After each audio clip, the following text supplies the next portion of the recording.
Syederalun, pembangunan Masjid Giok atau Masjid Agung Baitul A'la di Nagan Raya memasuki tahapan akhir. Pekerja bahkan mulai memasang lantai dengan warna khas batu giok Nagan Raya. Pemasangan bagian lantai masjid yang berlokasi di Komplek Perkantoran Sukamakmur ini sudah berlangsung sepekan ini.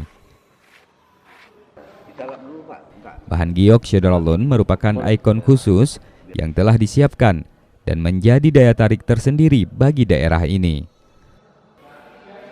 Untuk proses pemasangan lantai ini rencananya akan berlangsung selama 2 tahun, yakni untuk lantai 1 dan lantai 2 dengan pertimbangan minimnya anggaran menyusul refocusing COVID-19.